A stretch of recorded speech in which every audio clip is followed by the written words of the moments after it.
다석 사상으로 다시 읽는 도덕경 노자와 다석 84번째 시간입니다. 오늘은 81장 신원불미, 신원불미라는 제목으로 말씀드리겠습니다.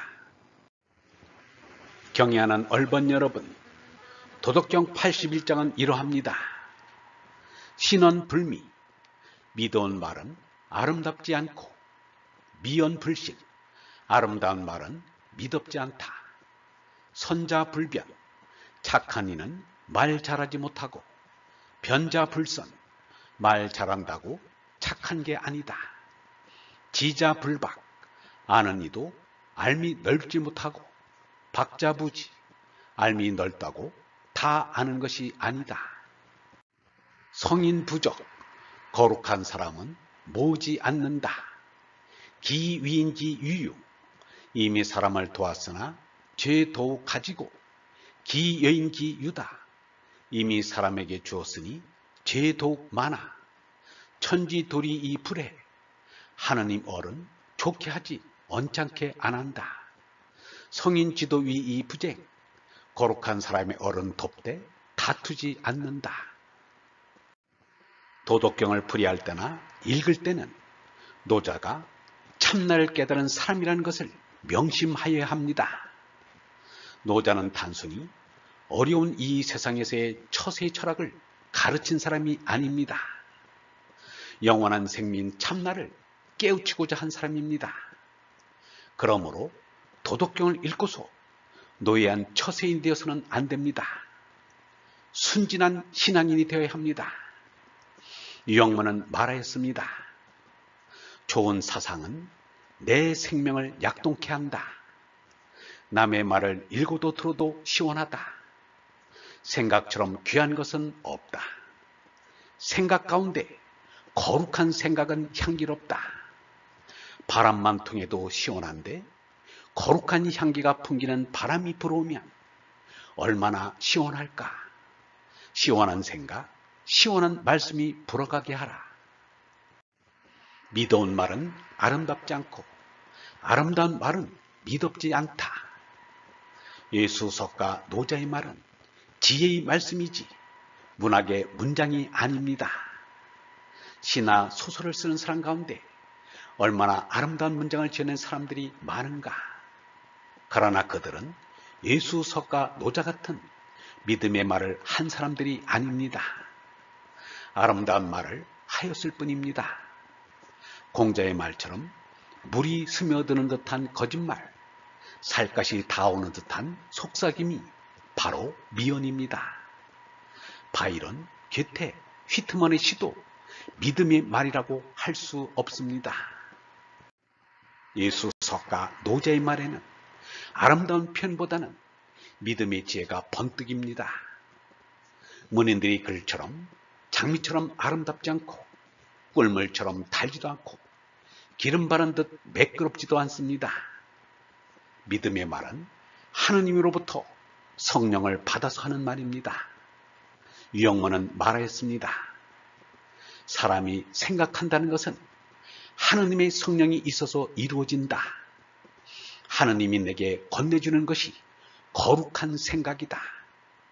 하느님이 건네주지 않으면 참생각을 얻을 수 없다. 거룩한 참생각은 하느님과의 연락에서 생겨난다. 생각하는 곳에 하느님이 있다고 염제신제한다. 그러면 생각이 하느님인가? 나로서는 모른다. 그러나 미연은 수컷이 암컷을 유혹하기 위하여 부르는 노랫소리와 같은 것입니다. 암컷에게는 아름답게 들릴지 모르나 참사람에게는 미덥지 못한 말일 뿐입니다. 미연이 나오는 근원이 죄나의 욕망이기 때문입니다. 착한 이는 말 잘하지 못하고, 말 잘한다고 착한 게 아니다. 공자도 말하기를 똑똑한 말재주에 꾸민 얼굴치고 어진이가 적다라고 하였습니다.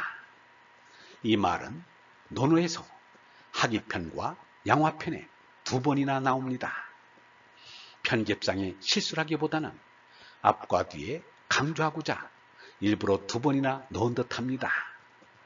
오늘에는 논어가 한 권의 책이지만 옛날에는 10권으로 되어 있었습니다. 공자는 또 똑똑한 말재주는 소가를 어지럽힌다 라고 하였습니다.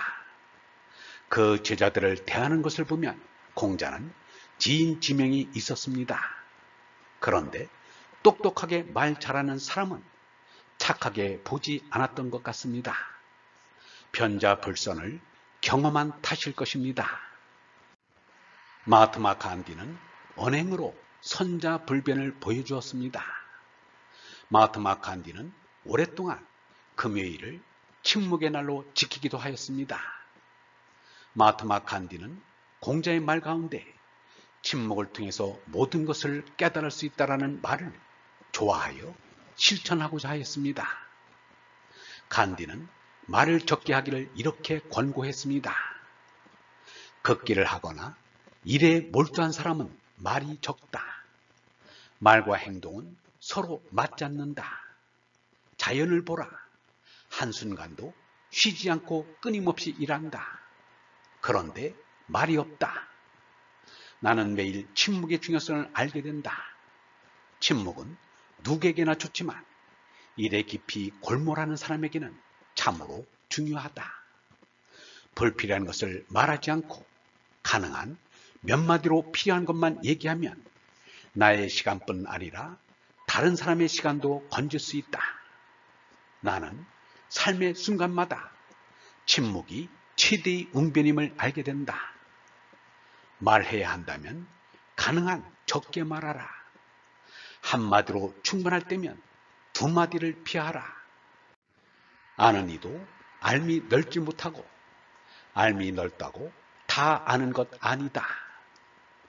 박자의 어원은 모판의 모를 길로 널리 펼쳐 심는다는 뜻을 가지고 있습니다.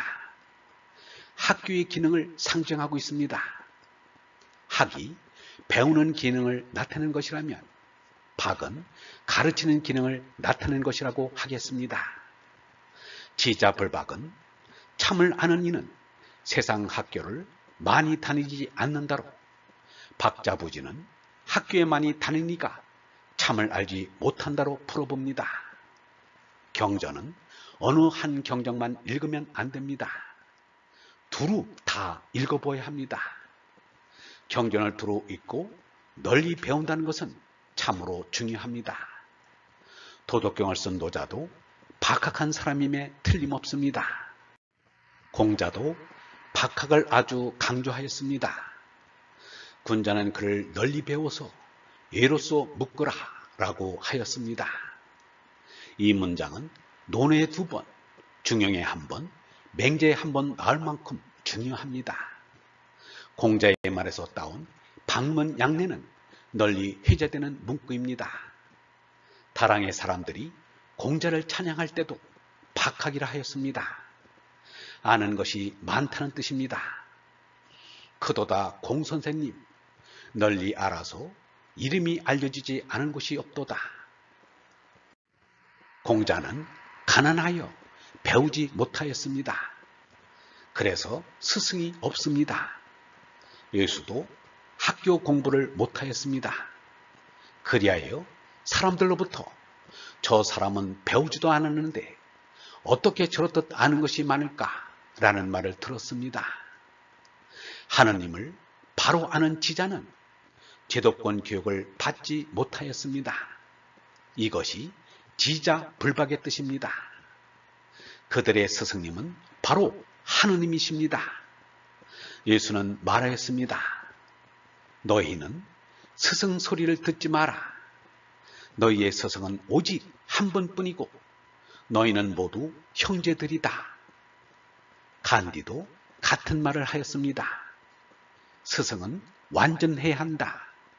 하느님만이 완전한 스승님이시다. 석가도 부다가야 보리수나무 아래서 스스로 깨달았다는 것은 그때 하느님의 가르침을 받았다는 말입니다. 하느님으로부터 가르침을 받는 것은 스스로 깨닫는 것입니다. 배운 이는 알지 못한다. 기득권 교육을 받아 박식한 이가 하느님을 오히려 모릅니다. 유영모는 하느님을 가르친다는 기득권의 신학교육조차 하느님을 제대로 가르치지 못한다고 하였습니다. 하느님을 가르치자는 교육인데 하느님을 제대로 가르치지 못하는 오늘의 학교는 없어지는 것이 낫다고 하였습니다. 교육하는데도 사람의 본질이 무엇인가를 가르치는데 그 근본을 두어야 한다. 운동이나 잘한다고 교육하는 것이 아니다. 인생의 본질을 외면한 교육은 도둑놈의 교육이다. 간디도 같은 뜻의 말을 하였습니다. 거짓된 지식을 언제나 경계하라. 우리를 진리로부터 멀어지게 하는 것은 거짓된 지식이기 때문이다. 노자는 말하였습니다. 거룩한 사람은 모으지 않는다.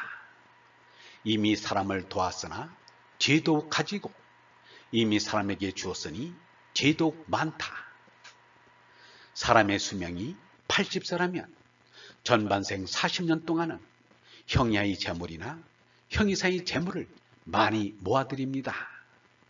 그리고 후반생 40년 동안은 그 재물을 이웃 사람들에게 베풀어 줘야 합니다. 베풀어 주면 줄수록 더 많아집니다. 남에게 준 것이야말로 내 것으로 남기 때문입니다. 베풀지 않고 두어두면 저절로 없어지고 맙니다. 그러므로 인생 전환을 잘 하지 않으면 일생을 헛사는 것이 됩니다. 그 인생의 전환점이 40세입니다. 40세가 되면 남에게 들려줄 지식이라도 있어야 합니다. 유영모는 말하였습니다. 죽음이란 줄 것을 다 주고 꼭 마감을 하고 끝내는 것이다.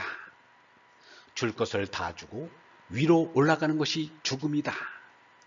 돈이 있는 사람은 모은 돈을 주고 아는 것이 있는 사람은 알물 주고 그래서 줄 것을 다 주면 끝을 꽉 맺는다. 사람이 이 세상에 나온 것은 모을 것을 모으고 알 것을 알아서 이웃에 주고 가려고 나왔다. 하나님의 어른 좋게 하지 언짢게 안 한다. 거룩한 사람의 어른 돕되 다투지 않는다. 유영모는 말하였습니다. 사람은 사랑의 대상을 늘 찾는다. 기량이 큰 사람은 영원 절대에 가서야 진선미가 있다고 한다. 기량이 작은 사람은 작은 것으로 이 땅의 것으로 만족해버린다. 기량이 커감에 따라 자꾸 높은 것으로 바뀐다. 그 기량이 아주 크면 사랑의 대상을 영원 절대에 둔다. 하느님의 얼도 사랑이시고 성인의 얼도 사랑이십니다. 성인의 얼은 하느님의 얼을 사모하는 데서 드러납니다. 성인의 마음속에는 하느님의 얼이 있어 성인입니다. 하느님의 얼은 하느님의 얼을 사모합니다. 하나이기 때문입니다. 내 마음속에 하느님의 얼이 하느님을 그리워하듯 하느님의 얼도 내 마음속의 얼을 그리워합니다. 그것을 예수는 말하기를 진실하게 예배하는 사람들이 영적으로 참되게 아버지께 예배드릴 때가 올 터인데 바로 지금이 그때이다. 하느님은 영적인 분이시다. 그러므로 예배하는 사람들은 영적으로 참되게 하느님께 예배드려야 한다라고 하였습니다. 유영모는 얼나로는 하느님과 예수와 내가 한 얼생명이라고 하였습니다. 언론은 예수도 나도 다 하느님의 씨이다. 그것을 알려주는 것이 종교다. 예수가 먼저 익은 열매라면 나도 익은 열매가 되어야 한다. 얼의 생명으로는 한 생명이라. 얼나를 믿는 것이 예수를 믿은 것이요 하나님을 믿는 것이다. 예수와 나는 언론은 같은 하나님으로부터 온 하느님의 씨이다. 예수 석가노자는 몸으로는 세 사람이나 언론은 한 사람입니다. 그 얼은 하느님의 아들이요 곧 하느님이십니다. 경애하는 얼번 여러분, 얼 사람은 말을 하기보다는 겸허히 남의 말을 즐겨 듣습니다. 얼사람은 선자불변의 겸손한 모습을 보입니다. 얼사람은 남의 말 한마디만 들어도 그이가 얼사람인지 아닌지를 금방 알 수 있습니다. 그이가 얼사람이라면 밤을 새워 들어도 그 말이 지겹지 않습니다. 이것으로 다섯 사상으로 다시 읽는 도덕경 노자와 다섯 강독을 모두 마치겠습니다. 그동안 함께하신 얼버님들께 깊이 감사드립니다. 영성신학원 다섯 아카데미의 하늘소리였습니다.